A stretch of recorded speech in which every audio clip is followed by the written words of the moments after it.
Mesdames, Mesdemoiselles, Messieurs, chers amis de Canal Martinique Télévision, chers amis de LCL, vous qui nous regardez sur kmttélévision.com ou qui nous écoutez sur FM+, 88.9, vous qui nous regardez à Mayotte, à La Réunion, en Guyane, en Guadeloupe, en France et bien entendu en Martinique, bonsoir et bienvenue dans ce dialogue avec la presse. J'aurai le plaisir de l'animer ce soir en compagnie de Cindy. Cindy, comment allez-vous? Bonsoir tout le monde, ça va bien. Le week-end est enfin arrivé. Voilà, le week-end est enfin arrivé. Elle ne pense qu'au week-end. Elle ne vit que pour les week-ends, cette femme. Ah, mais elle a raison. Elle a raison. Et puis c'est les vacances, vous voyez. Bon, je ne suis pas en vacances, mais les grandes vacances ont commencé aussi. Vous ne voyez pas, l'ambiance est différente. Et vous aimez cette ambiance? Oui. Docteur Mpaye, vous êtes complètement différent. Vous aimez quand ça s'agit, quand on travaille, quand on produit des choses. Vous n'êtes pas tellement pour les vacances, hein, vous? Si, je suis pour les vacances. Hein. Il faut bien en avoir un petit peu. Vous avez dit un petit peu. Un petit peu, oui, pas trop, parce que sinon, après, on finit par oublier la raison pour laquelle on est sur cette terre.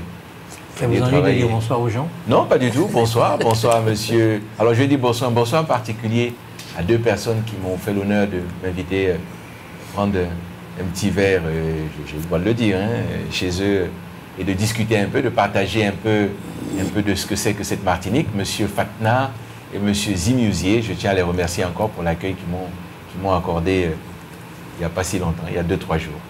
Vous avez pris chez eux, quoi, vous avez dit? Un petit verre? Un petit verre. Un petit verre, on a partagé. Un petit, hein? Un petit, oui, non, c'était un petit, oui, parce que faut toujours rester, j'avais la voiture à prendre après, donc je suis resté, voilà, sobre. Et eux, ils sont restés sobres? Tout aussi sobres, les deux. Merci. C'était à Trinité, d'ailleurs, soit dit en passant. D'accord. Docteur Montezum, bonsoir, comment allez-vous? Ça va bien, bonsoir à toutes et à tous, bonsoir monsieur Laouché. Bonsoir. Bonsoir monsieur José Charlotte, comment allez-vous? Eh bien ça va, je dis bonsoir à tous et à toutes, bien entendu, et je dis un bonsoir particulier aux Martiniquais qui sont en vacances, les Martiniquais qui vivent dans la France hexagonale, qui sont parmi nous, qui ont pu échapper de la canicule. Est-ce qu'il y a une raison pour que vous souhaitiez une bonne soirée d'abord aux hommes et seulement après aux femmes? Vous dites toujours bonjour à tous et à toutes. Est-ce qu'il y a une raison? Vous avez quelque chose contre les femmes? Mais il aime les hommes. Vous n'êtes pas... C'est son droit. Je ne suis pas moderne, je ne suis pas à ce stade-là. Vous n'êtes pas galant. Quand je dis il aime les hommes, je parle de l'homme en général. Avec un H. Pour ne pas créer d'autres problèmes. D'accord. Et puis vous savez bien que Dieu créa d'abord l'homme. Oui. Et c'est avec la côte de l'homme qu'il créa la femme. Ah ouais? Il préleva une côte de l'homme et créa la femme. C'est vrai. Mais je vais vous dire quelque chose. Lorsque vous faites quelque chose qui est loin d'être parfait, eh bien, vous vous servez de cette chose imparfaite pour créer parfois une chose parfaite. C'est pour ça que la femme, eh bien, effectivement, elle est issue de l'homme, pour la raison que je viens de dire là. C'est-à-dire qu'elle est parfaite. Alors là, elle est parfaite. Qu'est-ce qui se passe? Là, je n'ai plus de mots. Une pomme est tombée sur sa tête? Je vous remercie pour cette... non, là, c'était du grand art. C'était du grand art. Là, c'est juste après le bac. Hein. Quelle femme que vous essayez de séduire à la télé? Non, j'essaie de séduire aucune femme, je dis ce que je pense. Ma femme sera contente. Le sujet de philosophie du bac. Prochain bac. Merci de vouloir parler, parce que c'est un sujet important, effectivement, de l'inégalité qui existe de notre pays, et en France, de façon générale, entre les personnes qui sont valides et celles qui souffrent de handicap. C'est vous qui voulez en parler. Oui, tout à fait. D'ailleurs, j'étais en formation il y a quelques semaines de cela, et on a parlé de l'handicap, de l'inclusion au travail, et effectivement, les inégalités continuent à persister, malheureusement. Les personnes en situation de handicap ont beaucoup de mal à trouver toujours un travail. Les chiffres sont flagrants. Ils restent en chômage longue durée, 5 ans à peu près en chômage, avant de trouver quelque chose. Ils n'arrivent pas à terminer des formations, peut-être à cause de leur handicap, leur pathologie. Donc ils commencent une formation, ils ne la terminent pas, ils l'arrêtent. Et au final, ça fait des personnes qui ne sont pas suffisamment diplômées, pas suffisamment assez de compétences. Et ça peut les pénaliser sur le marché du travail. Et puis nous avons aussi constaté que malheureusement, en France, mais surtout en Martinique, il y a du retard au niveau des infrastructures. Jusqu'à présent, une personne en situation de handicap, quel que soit l'handicap, on va parler de l'handicap physique, les administrations ne sont pas organisées pour les recevoir. Par exemple, par mon travail, on a constaté qu'il n'y a pas d'ascenseur, par exemple, alors qu'il y a les bureaux à l'étage. Donc les personnes qui sont sur béquilles, qui sont en fauteuil roulant, c'est très compliqué pour eux d'accéder à l'étage et on peut voir ça un peu partout dans les administrations. Donc ça persiste, même dans le transport aussi, il y a des... C'est compliqué, donc je pense que c'est important de parler de cela, sachant qu'il y a des lois ont été votées pour permettre plus d'inclusion dans la société, pour les personnes en situation de handicap soient plus insérées dans la société, et malheureusement ça persiste, les inégalités. Vous êtes patron d'entreprise, José, Charlotte, vous avez une entreprise? Oui, tout à fait. Depuis 34 ans. D'accord. C'est une moyenne entreprise, une petite entreprise? Oui, c'est une petite entreprise de moins de 10 personnes. À un moment, nous étions à 11, nous sommes beaucoup moins maintenant. Les affaires sont plus difficiles. Ok. Mais vous devez accueillir des handicapés dans votre structure. Oui, tout à fait. Nous avons fait le choix de respecter le taux de 6%, mais encore, dans un passé assez récent, je faisais partie d'une organisation patronale. Et l'organisation patronale avait comme objectif d'aider tous les chefs d'entreprise à rentrer en conformité, c'est-à-dire que les locaux soient conformes, c'est-à-dire des espaces de retournement suffisants, l'accès soit ascenseur, soit lissé entre le point de parking et l'accès de la porte des entreprises, en respectant la conformité de, je crois, de 5% de pente. Et bien entendu, il y a eu une grosse vague quand la loi européenne était convertie en droit national et qu'on a demandé aux entreprises de fixer un objectif à atteindre. Donc les entreprises avaient un délai pour atteindre l'objectif et au terme du délai, bien entendu, on considère que le nécessaire était fait. Bon, cependant, il a été constaté que dans beaucoup de situations, au regard l'exécution des locaux, au regard la vétusté du bâtiment, comme certaines administrations notamment, il n'était pas possible de rendre l'accessibilité au niveau dont elle aurait dû être. Donc il s'avère que dans certaines situations, certaines entreprises ont déménagé ou ont fait des travaux parce qu'il y avait un moment des subventions et des aides pour mise en conformité. Donc c'est vrai qu'aujourd'hui, on a l'impression que la volonté d'atteindre l'objectif s'est relâchée, puisqu'on a même constaté que dans certains espaces publics, certains trottoirs même de certaines villes, voire grandes villes, ne sont pas accessibles aux fauteuils handicapés. Donc dire que la mouvance s'est arrêtée, je ne dis pas, mais on a l'impression effectivement qu'il y a un certain relâchement. Docteur, vous n'êtes pas chef d'entreprise, néanmoins, nous sommes dans un système capitaliste. Il n'est pas chef d'entreprise, si. Oui, vous êtes chef d'entreprise. Oui. Vous avez un statut de chef d'entreprise. Profession libérale, c'est chef d'entreprise. D'accord. Est-ce que votre préoccupation, c'est la rentabilité? Dans la conformité. Écoutez, si vous ne faites pas d'effort de rentabilité, vous fermez demain matin. Hein? Donc, quelle que soit l'entreprise, même l'entreprise du Bon Samaritain, il doit faire attention à payer ses frais. Et pour payer ses frais, il faut travailler. Il faut de la marge. Mais chez nous également, nous avons... Chez nous, c'est qui? Chez les médecins. Les médecins sont les chefs d'entreprise. Oui. Alors chez nous, il y a eu un forcing qui a été fait pour nous obliger à recevoir des personnes handicapées en fauteuil. Donc il faut que les portes soient dimensionnées, qu'il y ait des toilettes adaptées. Quand je dis adaptées, c'est-à-dire équipées, etc. etc. Hein, donc vous pensez très bien, un médecin qui est installé au premier étage avec un escalier abrupt a dû déménager, faire vraiment quelque chose, mais ce que je voulais dire quand même à Cindy, qui est jeune finalement dans ce problème de l'handicap. Ce qu'il faut savoir, c'est qu'en France non plus, ce sont les associations en France qui ont beaucoup fait pour l'handicap. Ce sont les associations, ce n'est pas tellement l'État. Et il y a aussi beaucoup les anciens combattants. Il ne faut pas oublier que l'ancien combattant était souvent un handicapé.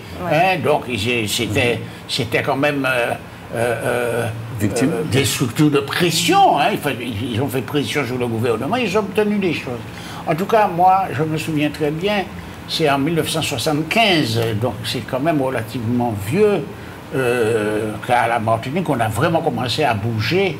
Et on a créé l'association des handicapés physiques, et qui a à l'époque beaucoup travaillé pour permettre l'accessibilité. Je ne sais pas si vous voyez les trottoirs de Fort-de-France, tous les trottoirs ont quand même la pente douce qui permet aux fauteuils de se réfugier sur le trottoir. Donc on a fait, mais il y a effectivement énormément de choses à faire. Et cette année, par exemple, il y a eu cette année, je veux dire cette semaine, il y a les assises pour l'autisme. Les associations qui s'occupent de l'autisme se sont donc réunies pour surtout parler des aidants. Parce que ce qu'il faut comprendre, c'est que quand vous avez un enfant autiste, par rapport à son degré d'autisme, je veux dire son degré de dépendance, vous pouvez être obligé d'être là, présent, 365 jours sur 365. Et ça use totalement les aidants.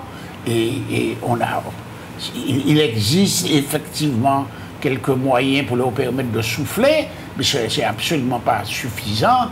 Et dans le domaine de l'handicap, je ne vais pas dire que tout reste à faire, parce qu'on a fait déjà beaucoup, mais il reste beaucoup à faire, mais rassurez-vous, je me souviens très bien, alors vous savez, l'handicap, il y a l'handicap de naissance et l'handicap acquis. Et je me souviens très bien avoir travaillé avec l'UEOS, d'ailleurs, ça s'appelle comme ça, c'est qui prenait en charge les jeunes anciens traumatisés crâniens de l'accident de la route.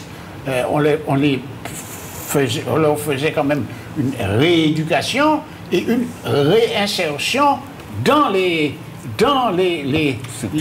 structures, dans les entreprises. Et à l'époque, du temps, ça marchait bien, Donc, on fait beaucoup, mais il y a aussi beaucoup à faire. Docteur Mpaye, une entreprise, dans le système où nous sommes, c'est-à-dire le système capitaliste, c'est d'abord la rentabilité de l'entreprise. Sans quoi il l'a dit, elle disparaît. Et la rentabilité de l'entreprise est fonction de la productivité des gens qui travaillent dedans. Alors, quand vous avez une entreprise où il y a 3000, 2000, 5000 personnes, ou même 25, 30 ou 40, qu'une personne soit un peu moins productive, ça peut ne pas gêner l'entreprise. Mais en Martinique, nous avons beaucoup d'entreprises, parfois qui sont des entreprises complètement familiales, avec 2, 3, 4 personnes. Est-ce qu'il leur est possible de recruter effectivement des gens qui sont handicapés, qui souffrent de handicap? Est-ce que ça ne pose pas problème en réalité? Est-ce qu'il n'y a pas quelque chose à trouver là? En fait, ça dépend du regard qu'une société porte finalement sur le handicap. Si on considère que le handicap est un handicap et qu'on le regarde tel quel, bien évidemment, on va penser que d'embaucher, bien évidemment, des handicapés peut pouvoir ralentir ou faire en sorte qu'une société ne se développe pas comme il faut. Je pense que d'abord, l'État a mis en place des dispositifs qui permettent d'ailleurs l'embauche. Je pense que c'est ça qui est important. À partir du moment où une société décide... Qui permet et qui oblige. Oblige, oui, tout à fait. Qui permet et qui oblige. D'accord? Mais je crois que ça ne suffit pas. Je crois que ça ne suffit pas parce que de dire, je mets en place un dispositif qui oblige les sociétés à embaucher des personnes présentant un handicap, ça ne les fait pas sortir de chez eux. Ça ne donne pas l'autonomie. Ce qui donne l'autonomie, c'est l'organisation à l'extérieur de la société. Parce qu'avant qu'on arrive dans une société, encore faut-il que l'extérieur soit organisé. À l'extérieur de l'entreprise, vous voulez dire? Non, oui, à l'extérieur de l'entreprise. c'est elle qui doit être organisée en premier. C'est-à-dire, si j'habite Sainte-Marie ou le Lorrain et que j'ai un handicap, mais que j'ai fait une formation qui me permet d'avoir un travail, ma première question, c'est si le travail ne se trouve pas à proximité de mon lieu de logement, c'est comment est-ce que j'arrive finalement sur le lieu du travail. Est-ce que cette partie-là est organisée? Parce que c'est ça qui crée la dépendance. Est-ce que quand je suis au Lorrain et que je veux prendre le transport en commun, est-ce que de la sortie de chez moi jusqu'à l'arrêt bus, est-ce que c'est quelque chose qui m'est possible de faire? Est-ce que de l'arrêt bus à monter dans le bus, est-ce que c'est quelque chose qui m'est possible à faire? Est-ce qu'à la descente du bus ou les changements de bus que j'ai à faire, est-ce que j'ai accès à ce qu'on appelle, on va appeler ça un passeport mobilité, quelque chose qui me permet finalement de partir de chez moi jusqu'au lieu du travail sans avoir de difficultés.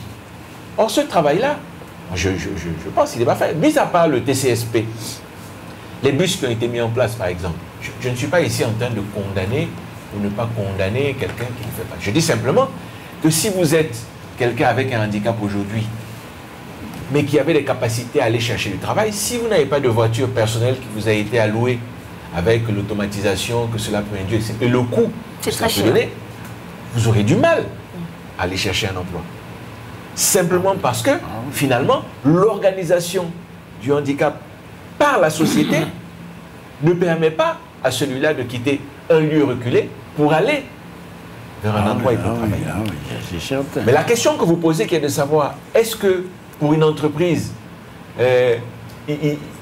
familiale, comme vous disiez, est-ce que non, je pense que un être humain, quel que soit son degré de handicap, a le droit au travail. Il a le droit, à partir du moment où il a une formation, de pouvoir avoir droit au travail, et que c'est la société de mettre en place des dispositifs pour lui permettre... Qu'est-ce que vous appelez la société? Mais il y a... La société ou l'entreprise? Oui, bien sûr. La société ou l'entreprise? Moi, je vous dis. Non, la société oblige. Non, je vous la dis. société en tant que telle, c'est... Quand je dis la société, c'est l'État. Ok. Oui, Moi, si je dis, j'oblige pour qu'à partir d'une entreprise qui a parle... tel nombre d'individus, ben à partir de cela, on doit obligatoirement avoir... Mais il donne aussi des avantages. Et bien sûr, c'est ce que je dis tout à fait. Je parle de l'entreprise où il n'y a pas 10 personnes, il y a 2-3 personnes, c'est une familiale. C'est le mec lui-même qui fait son entreprise. Oui. S'il a quelqu'un qui n'est pas productif, ça met en péril l'entreprise elle-même. C'est là le problème. Quelle est la solution?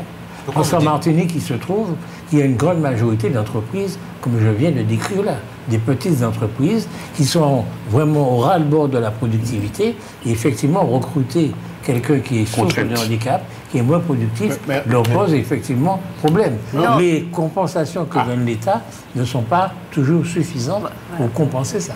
Mais j'allais vous dire que justement, l'État donne une compensation financière aux entreprises pour l'embauche des personnes en situation de handicap. Donc une partie est payée par l'entreprise elle-même et une partie est prise en charge du salaire par l'État en fait. Il y a une compensation parce qu'on estime qu'une personne qui est en situation de handicap n'est pas productive, il y a un manque de productivité. Donc c'est une compensation financière par rapport à ça. Oui. Et puis, de toute façon, les entreprises de moins de 10 personnes n'ont pas forcément d'obligation. C'est à partir de 20 salariés qu'il y a une obligation réelle d'embaucher une personne de 6% de salariés en situation de handicap. D'accord, voilà, c'est ça. Mais ce que je voulais dire, c'est que c'est vrai, le docteur Anpa a totalement raison. Si la société n'est pas organisée pour permettre à ces personnes d'être indépendantes, c'est ça qui est compliqué parce que même pour les sports paralympiques, ça s'est montré sur Paris que ce n'était pas suffisamment bien organisé pour que les sportifs en situation de handicap puissent se déplacer. Ils ont mis des rampes, mais il faut voir comment les rampes étaient. Limite, même moi j'ai vu les rampes, j'ai halluciné. Donc c'est une réflexion globale d'une société par rapport... C'est une vraie... Par rapport à quoi? C'est une réflexion globale d'une société par rapport à l'intégration des Non, d'abord, une référence par rapport au nombre de personnes handicapées. Parce que si il vous faut construire une route spéciale pour juste le déplacement d'une personne handicapée, il faut réfléchir. Mais monsieur Laroche, je vais vous dire que les infrastructures qui sont pour les personnes en situation de handicap peuvent servir aussi aux personnes valides. Par exemple, une personne qui s'est cassé la jambe et puis qui a une rampe, elle peut se permettre de s'accrocher à la rampe pour pouvoir descendre. Pareil, dans l'entreprise, il y a un ascenseur. Aujourd'hui, je tombe enceinte. Je suis tellement essoufflée, j'arrive pas à monter les escaliers. Je peux prendre l'ascenseur. Ça sert à tout le monde. par exemple, demain, si Dieu veut, je sais pas moi, ils ont décidé d'abaisser le trottoir pour permettre aux fauteuils de passer plus facilement. Et puis moi, je suis une personne âgée, j'arrive pas à lever correctement ma jambe, je bénéficie aussi de ces aménagements. En fait, ça bénéficie à tout le monde.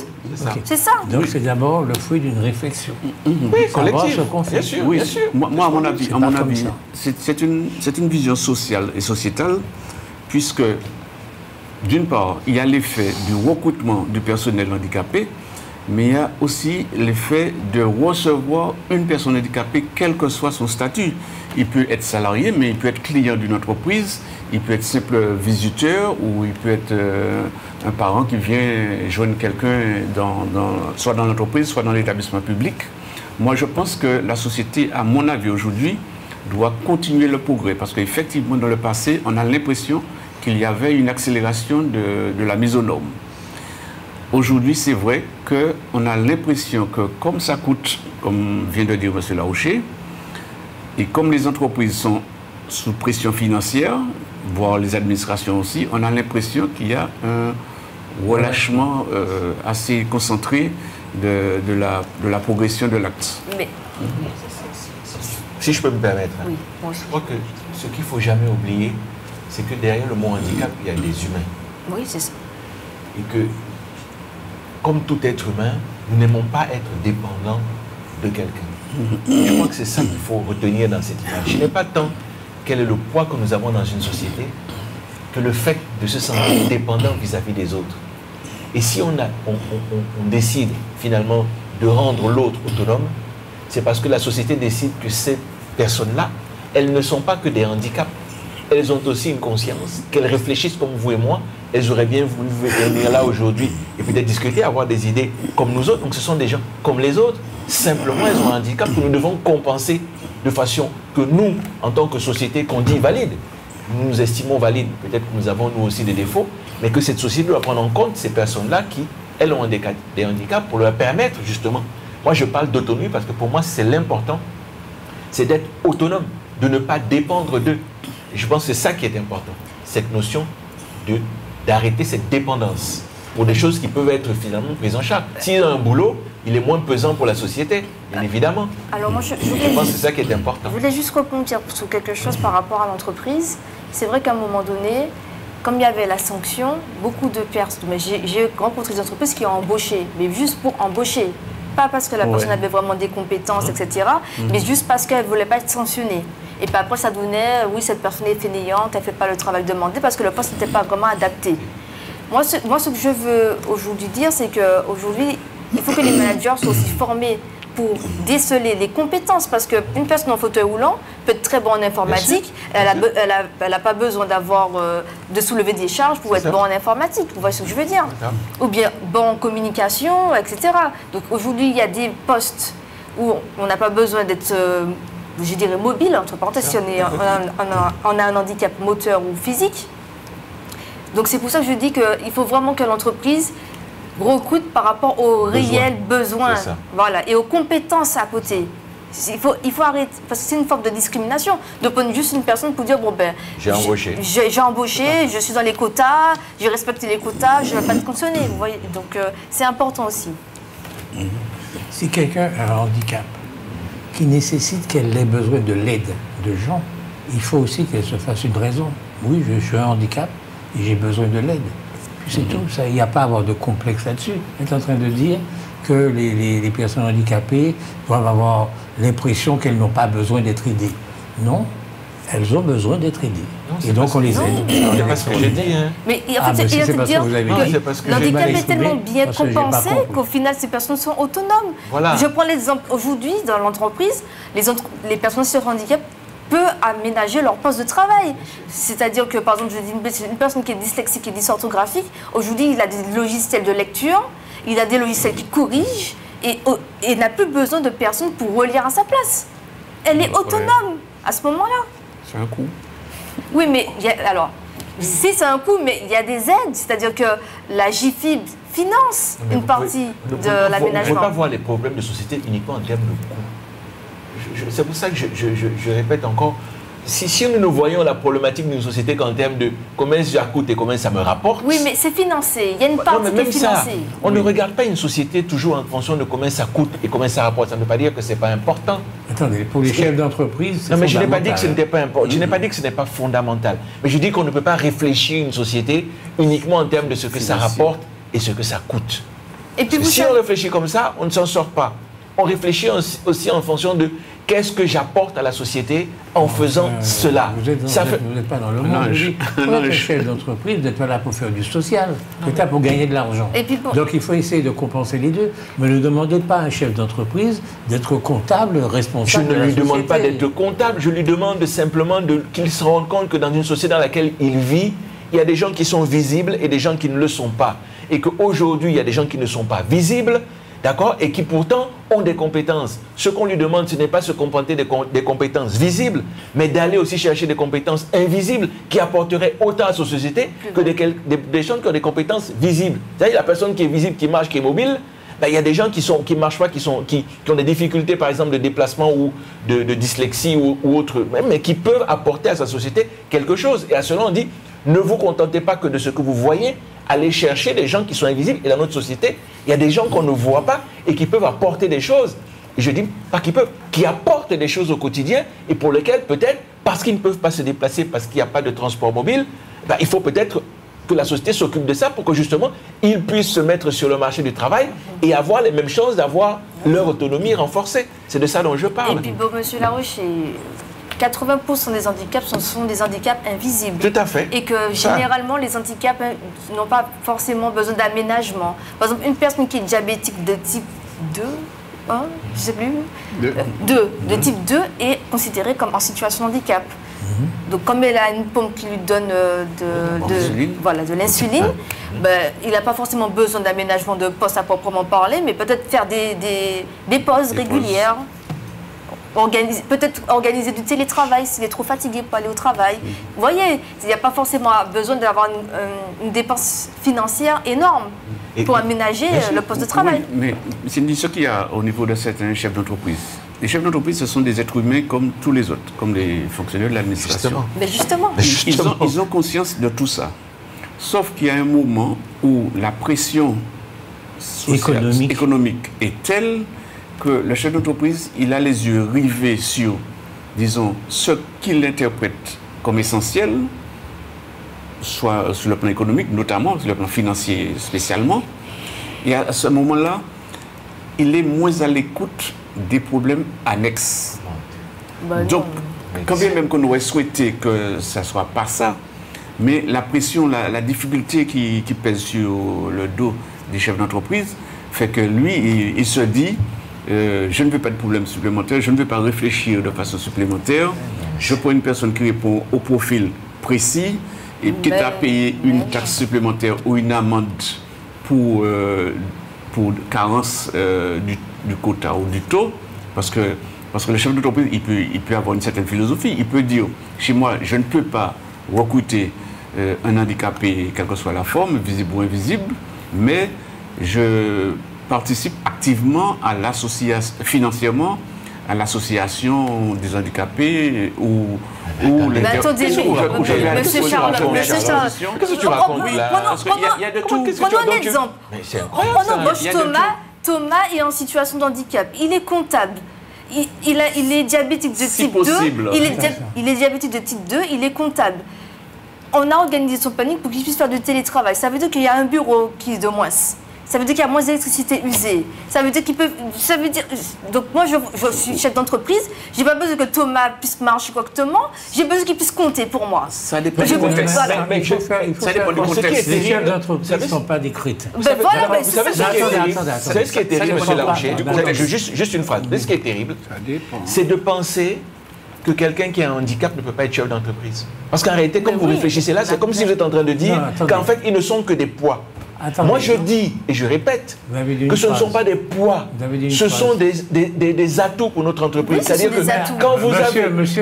il leur faut des référentiels. S'ils ne voient jamais des gens qui sont comme eux avoir des postes de travail ou travailler, comment voulez-vous que ceux qui sont à la maison ou leurs parents qui sont en train de dire il faut que tu ailles faire ci, si quelque part on n'incite pas à cela. Monsieur Mpaye, moi je comprends pas. Les chefs d'entreprise ne sont pas par définition des crétins. Ah bon? Par définition. Ah bon? Okay? Parce que si vous êtes des crétins, en fait, ce sont des chefs d'entreprise, sont des gens qui emploient des gens, qui font vivre des gens, qui payent des salaires à la fin du mois, qui sont en général des gens responsables et qui sont capables de voir leur intérêt. Okay? Quand vous dites qu'il faut assurer la mobilité, ça voudrait dire que j'habite Fort-de-France, mon entreprise est à Fort-de-France, je recrute une personne handicapée qui habite Trinité et je peux décider de mettre en place, moi, un système où je vais le chercher chez lui, où je l'emmène à mon entreprise. C'est ce que j'ai dit. Attendez, mais c'est ce que vous êtes en train de dire. Mais non, monsieur Laouché. Aujourd'hui, il y a des taxis conventionnés qui est financé par la JIFI, par le Cap Emploi. Et donc, du coup, c'est remboursé par la sécurité sociale, une partie. Donc, du coup, au final, la personne peut se déplacer pour j'ai besoin. Mais j'ai pas besoin de ça. Il faut organiser. Mais non, j'ai besoin de la société. Mais bien sûr, j'ai besoin que la société de transport Martinique mette en place un bus qui quitte du bout de Trinité, qui arrive à Mao, où les gens puissent monter dans le bus sans avoir de difficulté, descendre du bus sans avoir de difficulté, prendre le TCSP sans avoir de difficulté, arriver à Fort-de-France. C'est une société qui s'organise en disant il faut permettre aux gens qui ont des handicaps d'avoir les mêmes chances d'aller trouver des boulots où ils sont. C'est ça l'organisation d'une société. Je ne parle pas du chef d'entreprise. Le chef d'entreprise, il vient après. Ma question pour Jean-Louis, c'est de dire il faut rendre ces gens-là visibles. Comment on les rend visibles? Ben, c'est parce que quand je vais arriver dans un bureau de médecin et que je vois que j'ai une secrétaire ou que j'ai ou un médecin qui a un handicap mais qui peut faire médecine, qui a un handicap mais qui peut être secrétaire, ben ça donne à moi, la femme que je suis ou la famille que je suis, de dire avec mon enfant qui a un handicap, il faut quand même que j'insiste pour qu'il puisse avoir un job, pour justement pouvoir être indépendant, pour justement pouvoir être autonome, pour justement pouvoir un travail. Ça n'a pas forcément à voir avec est-ce qu'on m'embauche ou est-ce qu'on ne m'embauche pas, puisque je peux moi-même être créateur de l'entreprise demain. Tout à fait. C'est comme ça que je vois la société. En fait, je ne la vois pas en termes de boulot ou pas de boulot, ou est-ce que je suis handicap ou pas handicap. C'est un tout. Il y en a qui vont, les entreprises vont dire oui, je ne peux pas faire, etc. Mais il y en a d'autres, parmi ces personnes qui ont un handicap, qui pourront créer de l'entreprise. Si on ne s'occupe pas de ça, pour créer l'entreprise, il faut que j'aille à l'université, il faut que j'aille à la fac. Si je n'ai pas de transport qui puisse m'emmener d'un tel point à un point B pour que je puisse me former, comment est-ce que je vais pouvoir avoir accès au travail? C'est quand je dis organisation d'une société, c'est que tout le monde prenne conscience que pour pouvoir faire accès et que les gens ne soient pas justement dépendants de leur famille parce qu'ils ne peuvent pas se déplacer, il faut bien que nous mettions en place un système qui permette justement des déplacements et de la mobilité. C'est dans ce cadre-là que je vois. Ce n'est pas dans le cadre de l'entreprise. Vous êtes focalisé sur les entreprises, moi pas du tout. Non, mais dans le cadre du transport, moi j'ai connu ça dans le passé, dans les commissions, dans les appels d'offres de transport, un des critères, c'était l'accessibilité des handicapés dans les transports de bus, dans les marchés publics. Donc, on ne peut pas dire qu'on a écarté ce critère. Ce critère existe. Est-ce qu'il est appliqué à la lettre ou est-ce qu'il est modéré ou est-ce qu'il faut encore redoubler de vigilance pour l'exécution de ce marché? Mais je sais que dans le passé, ce critère existait. Mais par exemple, pour les logements, avant, les bailleurs sociaux avaient mis de côté, bon, je vais dire comme ça, mis de côté des logements, privatisé des logements au sol pour les personnes en situation de handicap. Aujourd'hui, est-ce que c'est appliqué? Est-ce qu'ils continuent à le faire? Ça, c'est une réelle question. C'est le contrôle. Parce que moi, j'ai parlé à une dame qui m'a dit que son fils est aveugle. Ils sont au 3e étage. Oui, ils sont au 3e étage. Elle a dû déménager, trouver une maison à plat, ou ça qu'elle a un jardin, parce que le 3e étage, c'est pas possible. Est-ce qu'il y a un ministère ou une administration qui soit dédiée aux personnes porteuses de handicap? Est-ce que ça existe? Alors, il y a des structures. Il y a la JFIP, il y a le Cap Emploi, il y a l'URAS, il y a des structures, oui, mais après, est-ce qu'ils font Est-ce qu'elles font leur travail? Est-ce que le contrôle est efficace? Il y a surtout les associations. Il y avait une association des handicapés physiques, comme il y avait des associations de malentendants, de l'autisme. C'est exactement etc. ce que je vous dis. Les associations, ils sont tombées. Je vous parle au niveau de l'État, au niveau des administrations. Est-ce qu'il y en a qui sont capables, dont la fonction est de... C'est-à-dire, l'ARS je aussi. suis un handicapé, j'ai besoin d'aller travailler et je dois pouvoir y aller. Cap Est-ce qu'il y a une Emploi, administration Cap Emploi, c'est c'est ça. pour les personnes en situation de handicap. D'accord. C'est, voilà. Mais j'ai dit au préalable que l'handicap a fait des progrès en France à cause des associations, pas de l'État. Hein. Je dis ça, je le répète. Alors, je dis, effectivement, dans le temps, il y avait au conseil d'administration des bailleurs sociaux de logement, il y avait l'association des handicapés physiques et on retenait les rez-de-chaussée ou les premiers étages, mais ça a largement disparu. Parce que quand je pose la question même aux assistantes sociales, elles sont incapables de me répondre. Donc, ce n'est pas une chose connue, donc ce n'est plus une chose connue. Mais je crois qu'on gagnerait bien à recommencer ça. Oui. Mais la difficulté, docteur. Mais seulement, il y avait à l'époque 2 associations d'handicapés physiques qui étaient relativement puissants. Là, je ne suis pas sûr que ça existe toujours.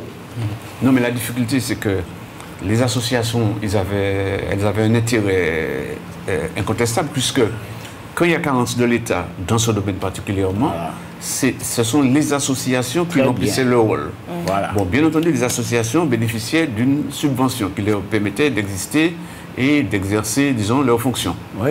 Sauf que, on peut dire depuis quelques années, la pression financière, la pression des subventions, la difficulté financière fait que les associations reçoivent probablement moins de moyens. d'argent. Et parallèlement à ça, il y a certainement plus de services à rendre. Oui, c'est vrai. Donc, on dirait, effectivement, est-ce qu'il ne faut pas revoir cette mission? Est-ce qu'il ne faut pas que l'État se réapproprie directement son rôle pour agir avec un corollaire, avec un organisme de contrôle indépendant pour voir si on exécute les missions qui sont effectivement dédiées à certaines fonctions. Il faut qu'on arrête sur ce sujet. Merci beaucoup. Mais l'État a failli. Attends, juste une petite seconde. Monsieur Charlotte, vous vouliez parler des loyers trop chers. Vous avez des problèmes pour payer vos loyers. Et donc, vous voulez Et l'inverse. C'est lui le propriétaire. Ah, c'est lui le propriétaire. propriétaire. Ah, d'accord. Il n'avait pas compris. Je pense que je suis un bon propriétaire. Et donc, les loyers sont trop chers en Martinique, vous dites? Oui, alors, le loyer, c'est vrai, il y a eu un mouvement de contestation très, très percutant de septembre à décembre dernier concernant la vie chère. Et dans la vie chère, les personnes se sont focalisées très généralement sur les biens de consommation, l'alimentation et les biens et services. Sauf qu'on a l'impression que les loyers ont été mis à l'écart, alors que le loyer, c'est la première dépense générale des familles. Premier poste. Premier poste de dépense. Et on constate qu'en Martinique, les jeunes, les moins jeunes, même les personnes âgées, ont beaucoup de mal à se loger ou à financer leur logement. Donc, il s'avère que, avec les difficultés de liquidation de succession, avec les difficultés, le coût de la vie, de la construction, le coût des biens de construction, les loyers ont pris, disons, une flambée de prix. Et on se retrouve aujourd'hui dans une situation où le volume de demande de logement est très, très, très élevé. Dr Moutouzi, vous me l'avez rappelé, je sais sur une communauté d'agglomération, il y a déjà 6 000, et sur l'ensemble de la Martinique, il y a à peu près 15 000. Ouais. Et surtout, quand on cumule, quand on jugule les loyers plus la vie chère, en quelque sorte, un couple ou un jeune couple, même un couple normal, n'arrive pas à s'en sortir. Donc, je pense qu'il faut que sur cet aspect des choses, que l'État... Comment ça? Encore lui? Oui. Encore... Oui, parce qu'il y a, non, il y a en ce moment à l'Assemblée nationale. L'État cherche 40 milliards. Non, mais il y a, non, pas par. L'État doit intervenir, mais pas financièrement. Mais en ce moment, il y a un texte qui vient d'être voté à l'Assemblée nationale concernant les Outre-mer, concernant, disons, la régularisation des prix des loyers. Attendez, dites-nous quand même pourquoi les loyers sont si chers. Parce qu'il y a deux parcs. Il y a un parc public et un parc privé. Alors expliquez-moi pourquoi le parc privé est si cher. Parce que tout ce qui est rare est cher. Mais non, les logements sont rares. Oui, donc ils sont chers. Mais docteur Montesier, Alors, le parc public, les loyers HLM sont excessivement chers pour des organismes C'est vrai. à objets sociaux, avec subvention.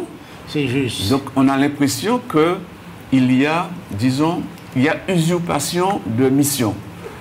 Le parc social des HLM en général, qui avait pour mission de loger des personnes à revenus modérés, Ouais. est-ce que leur objectif est atteint? Non seulement il n'est pas atteint, mais ça représente plus d'un tiers des revenus de ces personnes nécessiteuses. Plus d'un tiers de leurs revenus.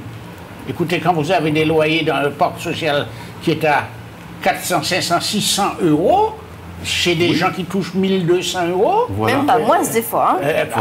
je le prends à ce niveau, ça représente un tiers de ce qu'ils touchent. Oui. Ce n'est pas normal, mais attendez. Sociaux, en plus. Ça s'appelle sociaux. Alors, est-ce que vous avez remarqué également qu'à la Martinique, depuis qu'on s'y est mis, c'est-à-dire depuis la fin de la guerre, on a commencé à faire, je pense que c'est dans les années 50, qu'on a commencé à faire des logements sociaux. Bon, est-ce que vous avez remarqué que l'accession à la propriété n'a jamais été une politique faite à la Martinique et dans les DOM? Et on se pose la question. Alors, il y a des gens, il y a des sociétés qui existent depuis plus de 50 ans, qui ne cessent de toucher des loyers. Ils ne cessent de toucher des loyers et les gens qui y sont n'acceptent jamais à la propriété. Alors qu'il y avait des lois sur ça. Hein. Il y a des lois qui disent que si je crois qu'il faut qu'un certain nombre de locataires se regroupent pour demander à ce qu'on leur vende alors, il y a des gens qui racontent qu'ils ne veulent pas vendre ça parce qu'ils ont peur que initialement c'est de l'argent public qui avait permis la construction de ces logements, et ils disent que les gens à qui on va vendre ça vont peut-être le revendre. Mais moi je dis l'inverse, je dis au contraire, moi-même je les aurais poussés à le réhabiliter et à le revendre, parce que ça fait circuler de l'argent, parce qu'ils sont tirés de ça pour aller peut-être à la campagne sur un bout de terrain qu'à laisser les parents, enfin peu importe. Mais la question que je vous posais était surtout dans le parc privé. Pourquoi le parc privé est si cher? Est-ce que vous savez pourquoi? Eh bien, moi, je vais vous dire, beaucoup de Martiniquais, dans ces 20 dernières années, pensent que c'est pour eux un complément de revenus, c'est-à-dire d'investir dans la pierre. Donc, ils investissent dans la pierre pour faire des locations et améliorer leur revenu. Leur revenu. Et pour ça, ils demandent toujours des prix faramineux. Pas pour toujours. Un 3 pièces pour un 2 pièces. On n'est pas tous comme vous. Docteur, je vous pose une question. Il y a un immeuble à l'avenue Antoine Sigère, à Fort-de-France, qui est de toute évidence abandonné. Comme ça. Je suis maire de Fort-de-France. Je fais venir un expert qui évalue l'immeuble, combien il coûte. Tel qu'il est là, combien il coûte. Okay. Et puis, une fois que je sais combien il coûte, je l'investis cet immeuble, je le détruis, je le casse, et je fais quelque chose à la place. Et lorsque les héritiers, c'est comme si j'ai volé un bien. C'est comme si vous l'avez volé. Je l'ai volé. Ouais. Je l'ai volé. Les héritiers viennent et me demandent des comptes. Ouais. Je leur sors, je dis, je vous ai volé un bien qui valait tant. Voilà. C'est pas possible, ça. Oui, mais il peut vous demander, il peut vous dire, ce bien était un bien tout à fait... Psychologique. Non, comme on dit, sentimental. Affectif, oui. Vous m'en proposez 200 000 euros, moi je veux 600 000. Non, Qu'est-ce que même vous pas. voulez dire? La mairie peut même dire, Non, vous mais avez abandonné le bien, vous payez pas vos taxes foncières, Il peut pas dire ça. pendant tant d'années, ça fait tant, Donc j'ai récupéré l'argent que vous me devez. Tout à fait. Voilà, la mairie peut dire ça aussi. Hein. Non, Oui, attendez. attendez, En tout cas, je sais pas. ne croyez pas que la ville de Fort-de-France ne fait pas ça.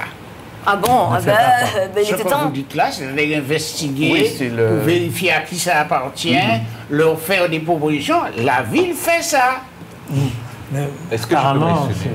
Hein? ça Je marche peux pas très m'exprimer? bien. Non, ça n'a pas l'air de marcher Ça- très ça bien. marche pas très bien, Mais non. je vous Mais dis c'est que le- la ville fait ça. Mais La c'est ce ville que n'est je pas sens. inactive. Ce que je suis en train de vous dire, c'est que justement, la ville fait ça et ça ne marche pas. Non, ça Donc est-ce qu'on marche ne peut pas pas aller, beaucoup. est-ce qu'on peut pas aller plus loin, je vous dis, voler quelque part le bien, entre guillemets. Non, on ne peut pas faire ça. Mais c'est ce qu'il faut faire. Mais non, mais je vous ai savez déjà pourquoi dit la situation. Vous savez pourquoi? Parce que la République est basée sur la propriété privée. Attendez, attendez. inaliénable. Je fais faire Inaliénable. je fais un devis et puis je Sauf que- rembourse. Hein. Mais non, il ne faut pas faire comme ça, je vous ai Vous pouvez dit. pas faire ça. La personne est partie pendant 20 ans, il n'a pas payé de taxes foncières, en 20 ans ça fait ça, j'ai récupéré le bien, Ah ben voilà, c'est à moi. c'est encore Je mieux. sais- C'est encore mieux. Non, non, vous pouvez pas faire ça. Je sais pas de quoi vous discutez. Attendez, pourquoi vous ne comprenez pas? Non, je comprends, j'ai rien compris. Ok, donc on va Vous êtes- il a non, rien compris, j'ai on va rien passer à compris parce que quelqu'un d'autre. parce que vous êtes parti du privé, du public, vous êtes arrivé au privé, et puis j'entends, ouais, les privés, ils se sucrent, et puis j'entends machin. Non, mais ça, c'est vrai, ça. Ça c'est vrai ça. Je commence par dire, j'en connais ici qui sont les chantres de l'entreprise privée, je commence par dire que construire un bâtiment pour loger des gens, c'est un risque que l'on prend dans une banque. Tout à fait. C'est un risque. D'accord? Vous avez décidé de travailler et d'investir dans un logement ou dans un immeuble ou dans un appartement. Donc c'est un risque que vous prenez parce que vous avez des remboursements de crédit à faire. Première chose. En plus des remboursements de crédit, je vous signale que vous avez des taxes foncières à payer. Je vais vous donner un exemple. Taxe foncière au François, on est à 2500 euros. Au Robert, on est à 2800 euros. Par année. Par an. Oui, ça fait 280 euros par mois à payer. Comme m'a dit une dame ce matin, c'est un loyer jusqu'à la mort que vous payez puisque vous avez le logement qui est là. Oui, c'est ça. Donc, quand vous dites le logement est trop cher, si je dois payer le remboursement de la banque, parce que quand je prends un prêt de 200 000 et que je rembourse 250 000 au bout de 20 ans, d'accord, ou 300 000 au bout de 20 ans, d'accord, ça veut dire que pendant 20 ans, moi, j'ai transpiré pour rembourser ce bien. Je ne vais pas venir vous le louer à 300 euros parce que vous avez de beaux yeux, parce que vous êtes belle, madame Cindy. Bah, tout de suite, c'est ma remise. Et pourquoi pas? Vous ne faites pas Il y en a d'exception. peut-être qui le font, il y en a Ça veut peut-être qui dire que le vous font. êtes- ça veut dire que vous n'êtes pas martiniquais Ah, classique. ça, je sais pas. Je dis pas Martinique classique. Donc, ça a un coût.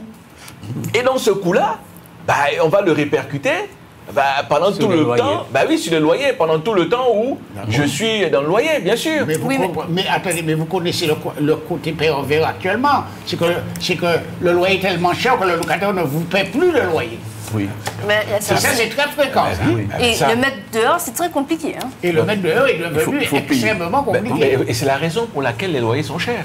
Oui, la Parce Parce qu'en c'est- réalité, oui, bien sûr, on va donc sélectionner parmi ceux qui rentrent dans ces loyers-là des gens qui sont en mesure de payer. et qui, Ben sont, oui. et qui sont saisissables. Exactement. Et pas des gens qui ne sont pas capables de payer. C'est exactement la raison Non, mais- pour laquelle les loyers montent. Il y a une- Parce que justement, les gens ont peur de ne pas se faire payer les loyers. Attendez, mais il y a, Alors- il y a- alors, il y a un il y a cercle aussi- vieux. Il n'y a pas seulement Non, mais- le remboursement, il y a l'assurance du Bien sûr. propriétaire, il y a la taxe, on a dit la taxe foncière, Bien sûr. mais il y a l'entretien du bien, C'est ça. il y a la taxe sur les recettes de loyer, la CSG-CRDS autour de 17,20% de taxes sur les loyers.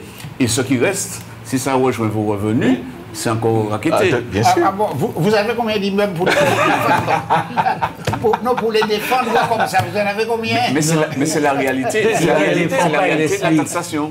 Non, On va mais, laisser parler moi, Cindy. mais la chose qui est perverse, c'est que dans le parc public, ce sont des personnes qui ont la capacité d'aller dans le privé qui se retrouvent dans le parc public. Mais on est d'accord. Et du coup, les personnes qui doivent se loger, qui sommes n'ont pas d'accord. les Tout à fait. capacités Nous sommes d'accord. d'aller dans le privé, se sommes retrouvent quand même à aller dans le privé. Nous sommes d'accord. Avec, sachant que le C'est salaire là que- alors que le salaire moyen en France, c'est 1200 et quelques. C'est là le problème. Il y a Euros. trop de hauts fonctionnaires dans le logement sociales. Ben voilà, c'est ça le problème. Avec Non, les il y a- liaisons d'amitié. C'est pas qu'il n'y a pas de trop, c'est qu'il n'y a pas les contrôles. C'est pas une histoire de trop ou pas trop. C'est une histoire de pas de contrôle. Et d'exécution. Écoutez, comme il n'y a pas de contrôle, il y a trop. Oui, tout à fait. Voilà.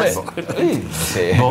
C'est quand même curieux parce qu'il y a toujours 15 000 demandes, alors que vous savez que la population baisse. que la population baisse. Oui. Et elle a baissé de à peu près 30 000 personnes, hein, donc quand même, c'est quand même quelque chose. Oui, hein. ce qui veut dire qu'il y a bien une contraction de la production de logements, parce qu'il n'y a pas assez de production de logements, quand bien même qu'il y a une correction avec le fait que la population baisse. Mais mieux encore, il y a une autre difficulté, c'est que le revenu moyen de la population baisse aussi. Mais bien sûr. Puisqu'il y a un taux très élevé de personnes en dessous du seuil de pauvreté. Donc, 60 000. il y a une contraction sur plusieurs champs. Donc, à ce moment-là, on se dit, mais la société de logement va se bloquer. Puisque quand il y a encore un phénomène supplémentaire, c'est la difficulté pour liquider les successions. Quand un bien reste en déshérence ou à l'abandon, c'est souvent parce que les héritiers n'ont pas la trésorerie pour liquider la succession. C'est-à-dire c'est l'État qui bloque. Pour payer les impôts. Pour payer les impôts de succession. C'est l'État qui bloque, c'est pas l'indivision qui bloque seulement. Souvent, si vous avez un bien de 200 000 euros, s'il faut trouver 100 000 euros de trésorerie, quand vous avez déjà 70 ans pour liquider la succession de vos parents, eh bien la maison reste à l'abandon, ça devient squatter. En tout Docteur cas, j'entendais hier sur une chaîne locale où les personnes responsables de la construction de logements sur notre territoire se réjouissaient, Ah bon? n'est-ce pas, de l'augmentation du nombre de personnes qui vont pouvoir accéder à la propriété. On était à 3 par mois entre 2022-2023 et que visiblement on arrive à pratiquement 12 par mois. Donc ça veut dire qu'il y a quand même une relance de l'économie et du bâtiment dans ce pays. D'après ce que j'entendais hier. J'ai vu exactement J'ai vu exactement le contraire, moi aussi.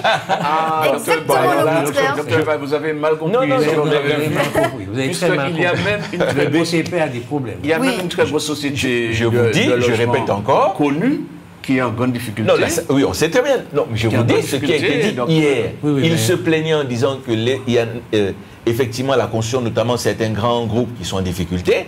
Mais d'un autre côté, il y avait un banquier là qui disait que actuellement, il y a plus de demandes de construction, en tout cas plus de contrats qui sont signés pour les constructions de maisons actuellement qu'il y a sur les 2 dernières années individuelles. Ça, non, il Bien sûr.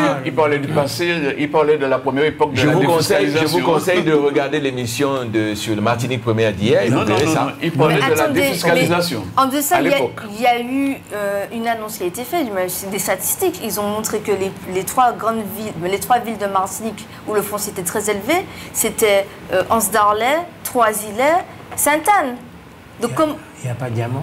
oui, Diamant aussi fait Diamant, partie il y a du aussi. COS, il y a le Voilà. centre. Donc excusez-moi, Que c'est devenu cher. c'est devenu Oui. extrêmement cher. C'est mais enfin, inaccessible. C'est inaccessible. Inaccessible à la population, inaccessible aux jeunes. N'oubliez pas non plus que le problème des sargasses, hein. Alors, Partout où il y a des sargasses, c'est pas forcément très cher. En tout Oui, cas, mais les justement, statistiques ont montré ça. Et ce qui augmente la difficulté, c'est que sur la côte atlantique, toutes les personnes qui étaient bien logées là-bas, ils se rabattent sur la côte Caraïbe C'est vrai. et cela augmente la pression Très bien. sur les logements et ça fait monter les prix. Donc ça met en échec, ça écarte les Martiniquais qui ont des petits moyens. Merci beaucoup. Docteur Mpaye, Oui. est-ce que c'est véritablement dangereux de fumer sur les plages? Non, De fumer pour les gens. non, mais ça empoisonne le sable. Oui, Est-ce que je peux dire ça? Allez-y. Non, non. Dans- Attendez, il peut docteur dire ça, Montaigu. Non, mais laissez-le allez-y, parler. il a Non, bien non. commencé. Il a bien non, commencé. il va Et j'allais avoir- dire la même chose. Docteur, Il va vas-y. avoir la parole. Qu'est-ce que vous en dites? Non, je le laisse parler. Je lui Mais laisse, ben, je lui laisse ma voix. Mais non, vous n'avez pas dit. Non, je lui laisse Mpaye. ma voix, j'insiste. Attends, vous avez Mais dit- bon, j'insiste. J'allais dire la Docteur même chose Mpaye, que oui. lui. Vous ne pouvez pas venir ici en n'ayant qu'une belle chemise. Ah si. Il faut que vous ayez aussi des idées. Ah si, non, D'accord? mais je n'ai pas d'idée. Alors, Je continue à faire, je n'ai pas d'idée. Vous n'avez pas Donc d'idée. c'est la raison pour laquelle Je ne vais pas mettre le feu dans les sargasses. Bon, ok, alors on passe la parole à votre Non, mais Il vous allait savez dire très exactement bien ce que que j'allais le problème des mégots est le problème du tabac. C'est pas un problème du tabac même sur la plage.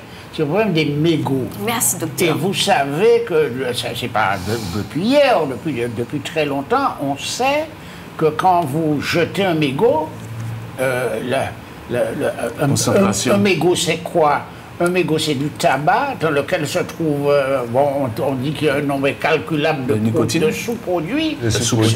Ces sous-produits sont cuits ou Au contact sont de la chaleur. renouvelés ou sont resynthétisés par rapport à la chaleur qui se dégage sur le bout de la cigarette, et que quand vous lâchez ça dans la nature, vous polluez parce qu'avec l'eau, ça se diffuse et paraît-il que c'est une pollution importante et qui dure longtemps, ce n'est pas transitoire. Donc si je vais sur la plage avec 2 paquets de cigarettes, mais un grand cendrier pour récolter mes mégots, je peux fumer sur la plage Non. Bien sûr. sans problème. Mais attendez, mais où est le problème? Il y a pas de Non, problème. sauf que les gens- attendez, Non, il y a un problème. Sauf que La vous fumée. allez... En fumer, les gens qui ne veulent pas fumer. Vous allez gêner les personnes qui sont à côté de vous. C'était Parce que, ça, attendez, c'était ça ma question. Est-ce que le fait de fumer sur la plage, c'est vraiment mauvais pour des gens qui sont à 10 mètres, 20 mètres, 15 Ah mètres? En oui, tout cas- le tabagisme Passif. Passif. oui, passif Et toxique, et mauvais, d'autant que vous avez à côté de vous quelqu'un qui est Des venu enfants. respirer de l'air frais et que vous lui envoyez l'air pollué. de la fumée de cigarette. Hein. C'est-à-dire que 2-3 cigarettes peuvent suffire à polluer l'air. Ah oui, tout à fait. Tout à fait, tout à Je fait. voulais repartir sur les mégots qui sont jetés dans le sable. Parce Attendez, que pourquoi quand... vous riez? C'est parce qu'il a dit quelque chose qui n'a pas de sens. Vous vous moquez de votre confrère. Je voulais parler des mégots dans le sable.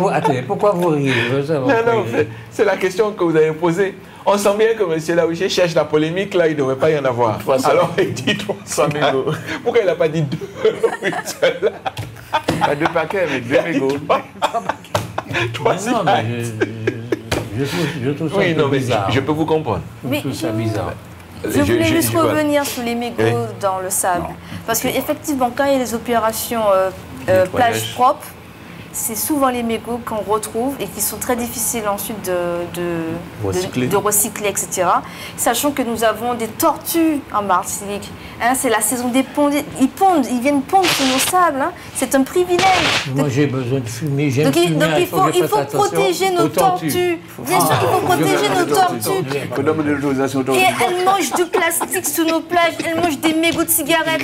Il y a Eh ben, donc, à l'ailleurs, les tortues. Il y a une étude qui se fait actuellement. C'est notre ami là, que nous avions invité un jour, là, cette dame qui est docteur en biologie marine, qui fait une étude sur les plages. Alors, elle est en pleine étude là actuellement, Madame Audestin, elle est en pleine étude. C'est une étude internationale hein, sur les plages. Alors, qu'est-ce qu'elle dit? Elle dit les plages, c'est un écosystème extrêmement complexe qui n'a pas un rapport seulement avec la plage, mais aussi avec les coraux qui ne sont pas pratiquement bien loin, ou alors avec, comment dirais-je, le marigot qui n'est pas très loin. Tout ça, c'est un écosystème et très, très, très fragile. Très fragile. Et vous vous souvenez qu'avant, il s'agissait de soulever ça pour trouver des clovis, là, les petits machins, les petits coquillages un peu rectangulaires, là. Bon, il n'y en a pratiquement plus. Il y en a plus. Donc, elle dit que cet écosystème Disparaît. est très vulnérable. Et d'ailleurs, la montée des eaux, actuellement, vous savez que les plages disparaissent à la Martinique. Si la plage disparaît, ça veut dire que son écosystème va aussi disparaître. Et ce que nous craignons, c'est que les Martiniquais s'empressent de mettre à cet endroit-là un enrochement. Vous savez, ça vient très bien dans leur esprit. Hein. Eh ben, nous, quand enrocher, il doit empêcher de l'eau à monter. Et là, on pense qu'il y a vraiment une réflexion de savoir s'il n'y a pas une arrière-plage qu'il faudrait aussi aménager pour permettre à cet écosystème de perdurer. Donc vous voyez que si c'est pas possible. si simple. Et Alors, je profite pour dire que ce qu'il y a de plus dangereux, et beaucoup plus dangereux que la cigarette, c'est ce qu'on appelle la Mercury Beach. Ah ouais. Et c'est Ça, ce qu'on c'est un va faire, fléau. c'est aussi. C'est ce que les Martiniquais vont célébrer vous Non, Ça, c'est vous un avez raison, fléau. c'est-à-dire que cette manifestation qui a lieu une fois par an Oui, va complètement détruire notre pays. Tout à fait. Mais Vous c'est savez le combien de président. plastique il y a après la fête? Vous savez combien de déchets qui sont jetés? On nettoie après. Non, Et puis le pire, c'est le piétinement. Et c'est ça le piétinement de la biodiversité. Et donc voilà, il n'y a pas de souci, ça va Et puis, détruire. non, mais C'est monsieur, le piétinement. le plastique. On va nettoyer après. En tout Non, cas, Mais oui. c'est pas les plastiques, c'est le tout cas, piétinement. Alors, Le c'est petit- mais pas c'est le un seul piétinement. endroit pour une fois l'année. si c'est Une pour... fois Même une par fois année, l'année, un seul ça endroit, suffit. Mais il faut vous bien plaisantez. Vous savez combien de tortues meurent à cause du Mais plastique? tant pis pour les tortues. Comment Qui ça, veut tant pis avoir pour les la tortues? tortue? Vous parlez de tourisme en Martinique, les touristes viennent voir les tortues Personne aussi. n'a parlé du Saint-Blanc cette année. Non, personne n'a le temps. Ils sont malades. Il y a de canaux revenant à bord remplis d'oursins, Ça, c'est du ça. caviar Ça, c'est martiniquais ça, qu'on par vend à contre. 80 €. C'est à cause Le à kilo cause des est sargasses. faux, À quoi. cause des Ça, sargasses. c'est autre Parce qu'ils chose. ont Ça, disparu. c'est les sargasses, c'est pas Les les oursins oursins. sont malades. Les oursins sont malades. Ce sont pas Si les je peux me sargasses. permettre. Les oursins noirs Sont malades. ont disparu. Sont malades. Les oursins blancs ont également disparu. Ben ouais, il aurait Si je fallu peux- les protéger. si je peux me Mais c'est pas permettre. la Mercury Beach, les a fait Si disparaître. je peux me permettre, en concernant la Mercury Beach, ma seule inquiétude, c'est le nombre de patientes que je verrai après la Mercury se plaignant d'infections vaginales à cause de l'eau polluée dans laquelle elles vont forcément se baigner. Et j'ai donc commencé dès la semaine dernière à commencer à sensibiliser un ensemble de patients et patientes d'ailleurs, et pas forcément sur la problématique de la plage. Mais revenons à nos moutons, qui était finalement La la cigarette. problématique du tabac. Je ne pense pas que ce soit forcément le fait du mégot qui pose problème. Si. C'est le problématique du tabac en lui-même. C'est finalement comment le faire reculer un peu plus et faire en sorte de diminuer le nombre de personnes qui fument dans nos pays. Parce que c'est là quand même la principale cause. En France, des problèmes cardiaques, d'artères des membres inférieurs et d'infarctus. D'accord? Donc c'est pour ça qu'il est quand même important, au-delà de la problématique de la plage dont mes confrères ici ont bien pu vouloir vous parler, c'est surtout la problématique des complications liées au tabagisme actif et important. Donc si on peut le réduire, si on peut en disant qu'on l'interdit auprès des plages, c'est aussi une façon d'inciter les gens à moins fumer. Vous êtes en Martinique depuis combien de temps? Vous êtes médecin à Martinique depuis combien de temps? 20 ans, 22 ans. Déjà, on retrouve reçu dans votre cabinet une personne qui souffre d'une maladie liée au tabac sans avoir jamais fumé. Bien sûr. La personne n'a jamais fumé. Bien mais sûr, il y a des cancers du poumon, si les gens n'ont jamais fumé. C'est ce qu'on appelle le tabagisme passif. C'est exactement ce qu'on appelle le tabagisme Il y a passif. plein de gens qui n'ont pas de tabagisme passif. Son père, et qui sa souffrent mère, du ça cancer. peut arriver Non, mais aussi, monsieur, oui, ça peut et arriver alors aussi. Mais- Mais je vous dis, tabagisme passif, c'est-à-dire quelqu'un qui vit avec quelqu'un qui fume, a autant de risques de choper le Qui vient cancer avec du quelqu'un poumon. qui fume à la maison et tout ça. Oui, même que ce soit ailleurs, Sur le fait les d'être dans des terrasses. pièces où c'est fermé, où les gens fument. Mais vous savez que nous ne sommes pas égaux devant la maladie, hein. Vous savez ça. Donc on n'a pas besoin d'être forcément avec un tas de fumée toute la journée pour déclencher un cancer du poumon. Vous pouvez être avec quelqu'un une fois de temps en temps, mais c'est une fois de temps en temps suffit pour certains pour déclencher le cancer du poumon, alors que d'autres vont fumer toute leur vie, ils ne vont jamais l'avoir. D'accord. Donc c'est important. Ça, par contre, tu ne vas pas comprendre ça, c'est pas la peine de le dire.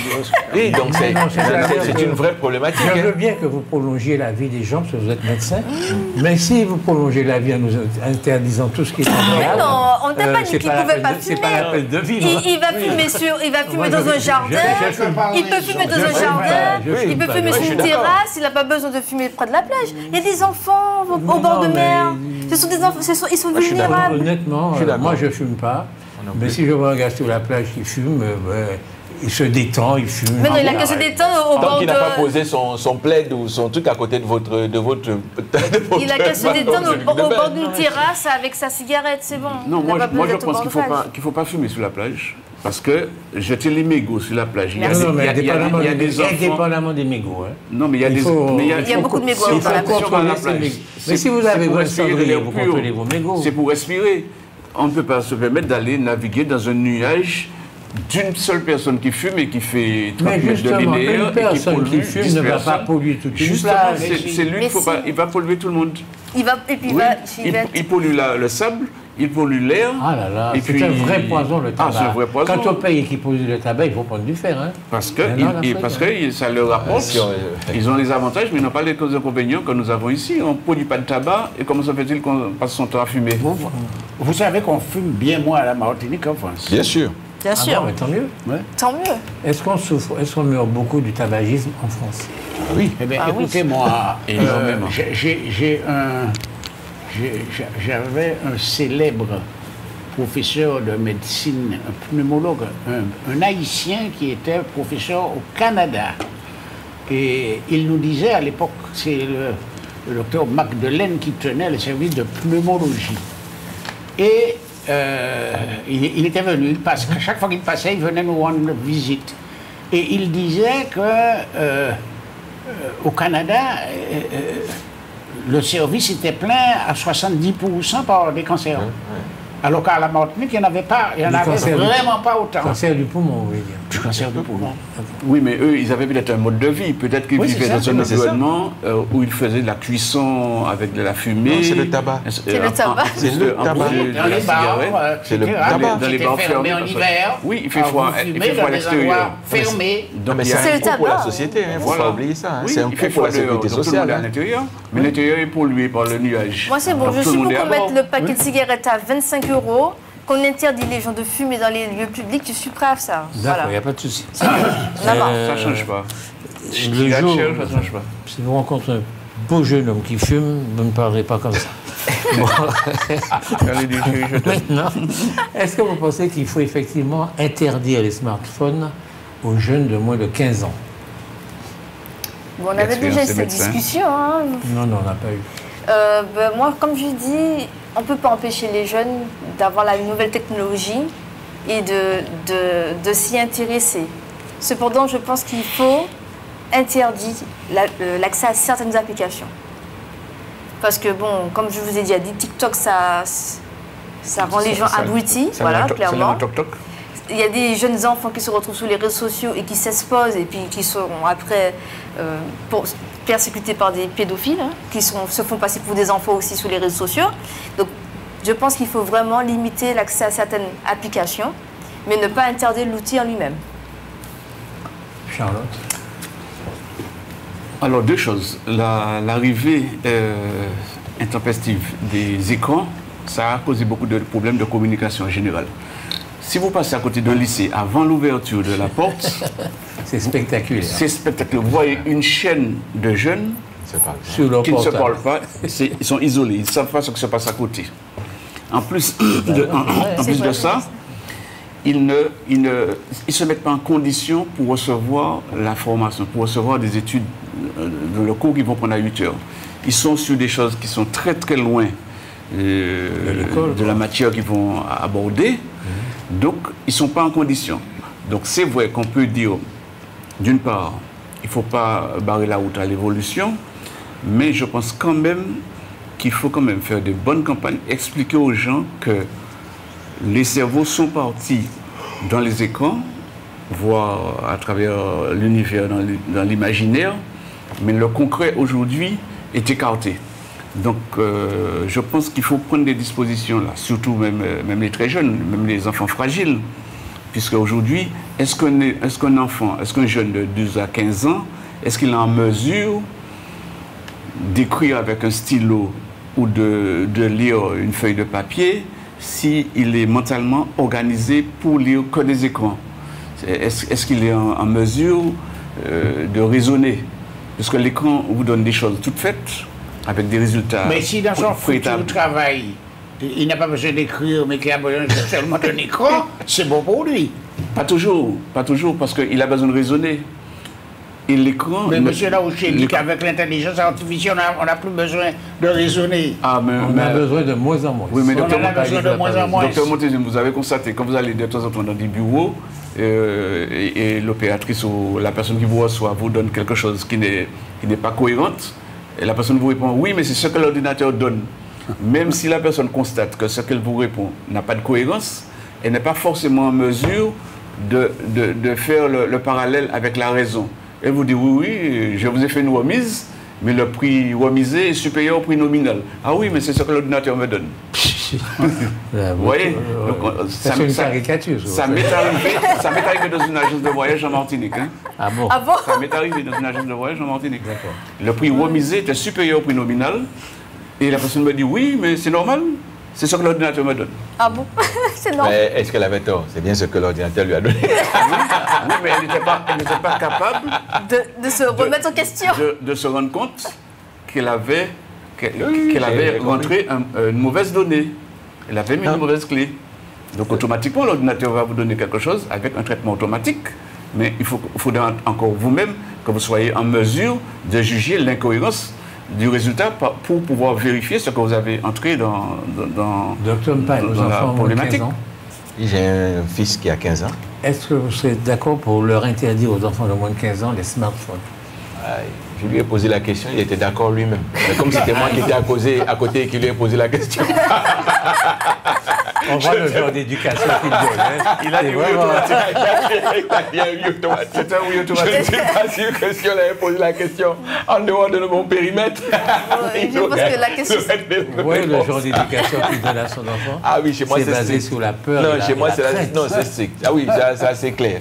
Il faut respecter, il faut écouter et puis surtout il faut être obéissant. C'est partie des critères de la réussite. Oh, dis donc. Il faut être obéissant. Vous êtes un père des années 50. Ah oui, oui, je le revendique. Et je le revendique fortement. Ce sera un garçon qui file Un droit. peu d'après-guerre. Oui, non, après il filera ce qu'il voudra. Mais en tout cas, tant qu'il est chez moi, il roulera comme je veux. C'est ça surtout qui est important. Je crois que la problématique ici n'est pas tant... Il y a une étude américaine, par exemple, qui dit ils ont évalué des enfants, des enfants qui ont, en plus de leur portable, une vie sociale, sport, littérature, etc., qui vivent en présence des autres, même s'ils ont leur ordinateur ou leur portable. Et puis à côté, des enfants qui vivent exclusivement de l'ordinateur. Enfin, c'est les riches et les pauvres. Et vous avez effectivement un différentiel très important, c'est-à-dire que ceux-là ont plus de chances à l'école de ne pas réussir, d'être un peu plus violents en termes de violence, parce que les rapports sociaux sont complètement différents de ceux qui, effectivement, en plus de leur portable, ont quand même des rapports sociaux qui permettent finalement de se limiter dans les comportements. Un qui n'arrive pas à se limiter et l'autre qui se limite dans les comportements parce qu'en face de lui, il a forcément du répondant chaque fois qu'il se passe quelque chose. Et en fait, l'autre problématique est là, ce n'est pas tant de savoir si le portable est mauvais ou pas, c'est qu'est-ce que vous mettez à côté du portable. C'est-à-dire que quand nos enfants leur disent à moins de 15 ans, il ne faut pas de portable. Oui, peut-être que c'est vrai. Mais vous lui proposez quoi après?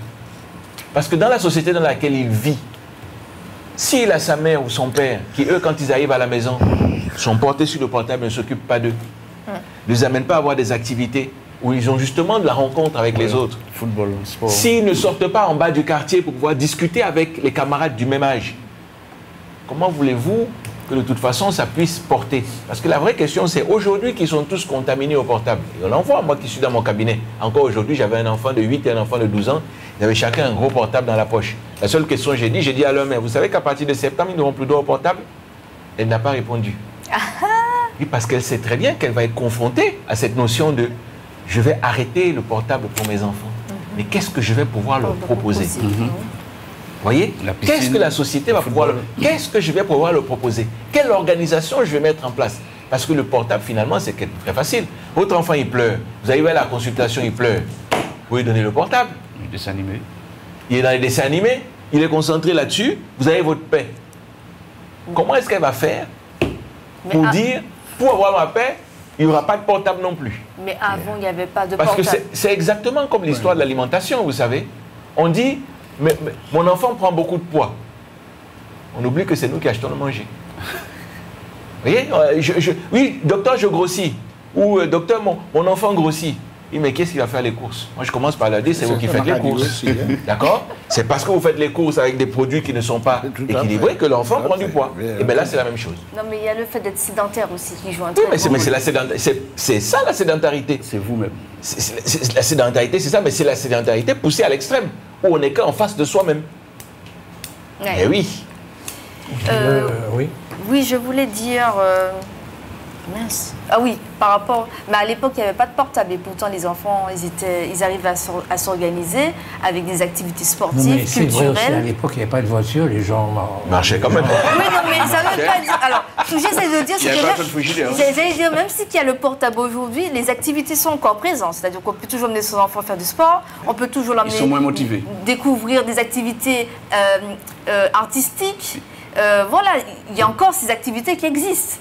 Donc, Ok. et ce que je voulais dire, c'est que j'ai regardé un reportage qui m'a énormément choqué. Parce qu'il y a des structures pour désintoxiquer voilà, Oui, les les personnes enfants portables. au téléphone. Et le plus jeune patient avait 2 ans. 2 ans. Je suis extrêmement choquée. C'est grave. Oui, mais- Sachant qu'à cet âge-là, les enfants, ils n'ont pas encore tout leur cerveau qui est bien développé. Bien sûr. C'est Et une vraie problématique. ça pose beaucoup de problèmes Tout à fait. Non, ça, cognitifs. vous avez tort d'être choqué parce que ça arrive à un enfant de 2 ans. Combien d'individus il y a sur Terre? 7 milliards. Oui. Donc c'est pas grave. C'est un ou deux. Comment ça, c'est pas grave? On dit que les enfants, c'est l'avenir. Si nos enfants ont c'est- tous des troubles cognitifs et qu'ils la arrivent maman plus... qui a Mais non, accouché, ça va Juste pas se 70 faire. de aucun problème. Tu continues à un sur réagir à ce qu'il te 67 dit millions. ou bien Ah. tu... Un sur les milliards. Elle a dit qu'elle en a vu un, mais ça ne veut pas dire qu'il y en a Il y en a qu'un. pas. Hein. Oui, mais certainement que c'est pas si fréquent que ça. Ah, Je vous ai donné la solution Oui. la dernière fois, oui. mais évidemment vous n'avez pas compris. il faut impliquer l'éducation nationale. C'est-à-dire que l'éducation nationale porte mal son nom. Ça s'appelle éducation nationale, mais ça devrait être instruction nationale. Parce que sa fonction, c'est de donner le savoir, d'instruire les gens. Il faut que l'éducation nationale soit complètement impliquée dans l'éducation des enfants. Parce qu'il se trouve, c'est une chance extraordinaire, qu'à un moment donné, tous les enfants de France, de Martinique, sont au même endroit. Ils sont à l'école ou chez leurs parents. Ils sont là. Ils ont 3 ans, le moment où Sigmund Freud dit que c'est fondamental, que c'est à cet âge-là que se forment les adultes de demain. Et donc si l'éducation nationale avait, en plus des professeurs, en plus de l'administratif, en plus des surveillants, des psychologues, des pédopsychiatres, des assistants sociaux, de quoi éduquer l'enfant en collaboration avec les parents. Parce que l'autorité parentale, ça ne peut pas être contrôlé. Vous avez des parents qui sont intelligents, des parents qui s'en foutent, des parents ceci, des parents cela. Vous ne pouvez pas savoir. N'importe qui peut faire un enfant et donc devenir un parent. Mais ça peut être n'importe qui. Quelqu'un qui n'a pas elle-même reçu l'éducation, quelqu'un qui s'en fout, quelqu'un... Bon, ça on ne peut pas contrôler. Par contre, si l'éducation nationale s'y met et essaye de collaborer avec ces parents-là, on aura une meilleure éducation de toute la population et ça peut régler un tas de problèmes. Et l'enfant de 2 ans dont vous parlez là, qui a son truc, eh bien ça n'existera pas. Ça n'existera pas. Mais ce que vous dites là, ça se fait déjà, hein, à Utopia.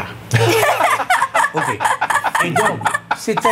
Non, vous riez, mais ce qui vient de se passer là, mesdames et messieurs, est extraordinaire. C'est magnifique. C'est exactement.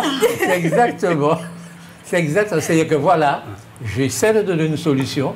Tout le monde, parce que vous savez bien que c'est une bonne solution.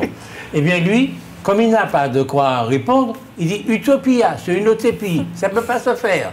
Eh bien oui, justement, il faut viser ce qu'on ne peut pas faire si on veut progresser. On se dit, on va le faire et on le fait. C'est comme ça que l'humanité évolue. C'est Mais ça. enfin, ceci dit, vous Attendez, n'êtes pas, ça vous n'êtes fait- pas pour Non, mais l'évolution. dans le Ça passé, fait- il y avait les cours d'instruction civique qui marchaient très très bien. Oui, mais Et ce je sont- pense que ce sont pour des que- raisons budgétaires, l'État a dû C'est pas- réduire le budget. Il ne s'agit pas Et de voilà cours que d'instruction, que il les- s'agit oui. d'éducation. C'est-à-dire quand vous avez un C'est enfant une dans gauche. l'école, vous avez un pédopsychiatre en face qui voit tout de suite les failles de cet enfant. Aussitôt, on prend contact avec ses parents et on regarde ce qui ne va pas. L'enfant a 3 ans, l'enfant a 4 ans. Mais il y en On a même le pas temps en de ville. le truc. Des pédopsychiatres, il n'y en a même pas en ville. Vous voulez les mettre dans les écoles en plus? Non, non, je lui pose la question. Je suis en train de vous quel dire état, qu'il faut de quel état parlait-il?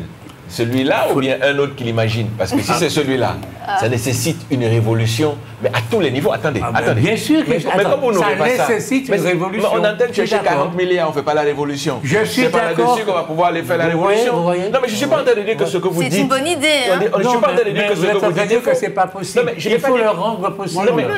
Non, on n'a pas dit que ce que vous dites est faux. On dit simplement que l'état dans lequel... Vous allez voter dans pas longtemps, M. Laouché, la prochaine dissolution qui va arriver dans un mois. On va vous demander... Dissolution de quoi? L'Assemblée nationale. On va vous demander, oui, le prochain budget, là, c'est-à-dire au mois de septembre, on va vous demander de nouveau de voter dans 2 mois. Et la question va être posée, est-ce que dans les projets politiques que vous aurez, il y en a-t-il un simplement qui aura l'idée d'une révolution telle que vous parlez? Aucun. Aucun, bien sûr, ils n'ont pas d'avenir pour le pays. Je vous dis tout de suite. Mais ça ne veut pas dire que ce que vous dites est faux, hein. Non, okay. Mais aucun ne le fera. Je suis content que vous disiez que je suis en avance sur tout le monde. Oui, votre projet. Oh non, c'est simplement parce que nous on a renoncé. Votre projet est formidable et je suis complètement d'accord avec vous. Mais le gouvernement qu'on a là préfère voter pour des projets comme enfants se masturbent dans une salle, cours de sexualité dès la maternelle. Ou carrément pour l'Ukraine. Et puis voilà, c'est tout, c'est ça la réalité. Donc il faut être honnête. Que le combat que nous devons mener est celui-là. C'est effectivement une révolution un peu copernicienne au niveau de l'éducation nationale, mais il n'y a pas de raison qu'on n'ait pas des politiques qui mènent ça en avant, quoi. Des députés, des sénateurs pour le moment, qui prennent cette idée-là et qui disent... Je n'ai pas entendu ce projet-là, ne serait-ce qu'une seule fois énoncé.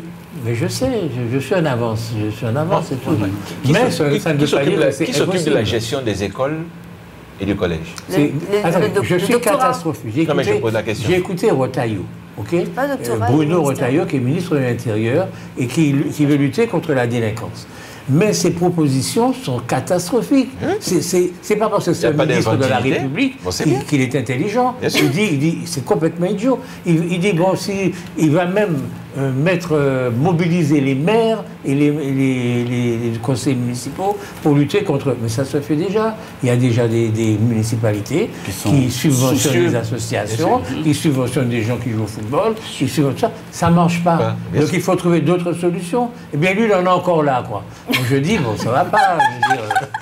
Je vous semblais être étonné. Oui, d'accord. C'est quand même le ministre de l'Intérieur de la France. Utopia, comme vous disiez. Voilà comment vous êtes. Vous faites que votre collègue se moque de moi, que vous riez, vous êtes content? Franchement. Non, mais si nous sommes arrivés là, c'est qu'il y a une progression de la volonté de libérer de tout, de se libérer de tout. Donc, qu'est-ce qui s'est passé? On arrive à un stade où on ne doit plus rien interdire. Donc pendant des dizaines d'années, ils n'ont rien interdit. Aujourd'hui, nous sommes à un stade où les enseignants ne doivent rien dire aux enfants, les enfants sont libres. Ah non, mais absolument, vous avez raison.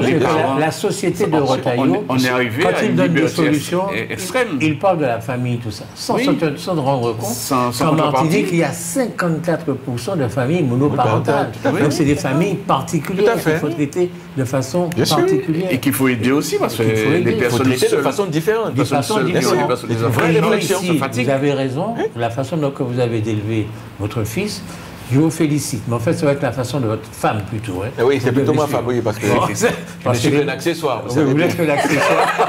Votre femme est martiniquaise, donc c'est elle qui doit savoir élever les enfants. Pour nous, l'éducation va avec la sanction. C'est ça notre culture. Aujourd'hui... Et en France, quand un parent parle trop fort sur l'enfant peut aller porter plainte au commissariat. Tout à fait. C'est quand même ça. Enfin, c'était aussi sous la sanction, hein, l'éducation avant. Oui, mais c'est fini, là. Ils sont en train de finir avec ça. Mais aujourd'hui, un enfant qui arrive en retard ne peut pas être sanctionné. Un enfant qui a une mauvaise note ne peut pas être sanctionné. Un enfant qui fait des bêtises, il ne peut pas être sanctionné non plus. Tout est libre.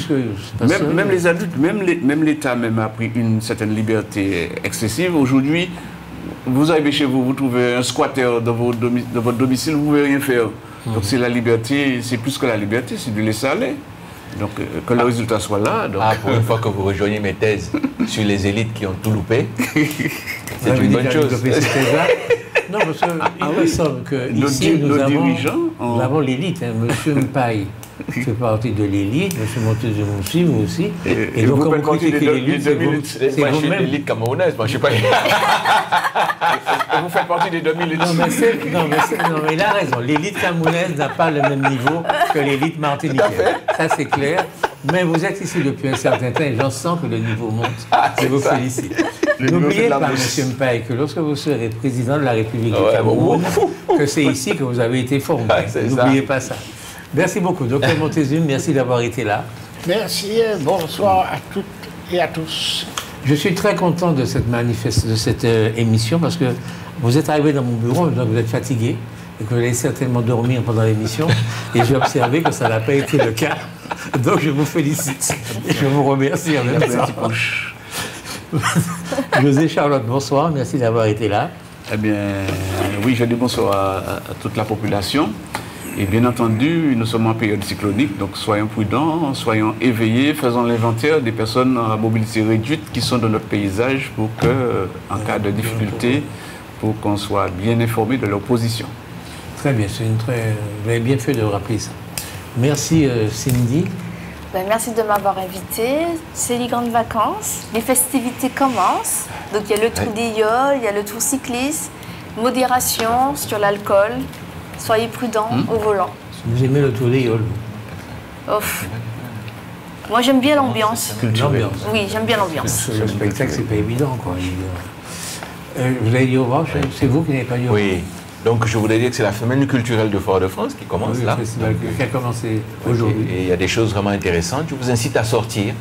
C'est aussi l'occasion de découvrir des choses qui sont faites par des associations et qui nous présentent vraiment de travail qui est fait depuis de longues années, voire de longs mois. Donc, sortez et mêlez-vous à la population et surtout gratifiez, de vous voir assister à leur manifestation. Ça permet de gratifier, de voir que son travail aussi peut être intéressant. Donc, je vous incite à y aller. Emmenez les enfants et les jeunes. D'autant plus que le personnel du CERMAC était en grève, en droit de retrait. Ils ont arrêté tout ça pour justement assurer le festival de la ville de Fort-de-France, qui est en général un très beau festival. Et c'est vrai qu'il faut aller à leur spectacle, à leur manifestation. Merci beaucoup. Merci Jean-Michel Césaire pour votre excellente réalisation. Passez à tous une bonne semaine, un bon week-end, une bonne semaine. Et on se rencontre le vendredi prochain, si vous le voulez bien. Cindy, je vous dis tout de suite, on est en vacances au mois d'août. On va rester tranquille. Hein. Vous êtes là, c'est tout. On est en vacances au mois d'août. Merci beaucoup, à bientôt. Je vais rester calme.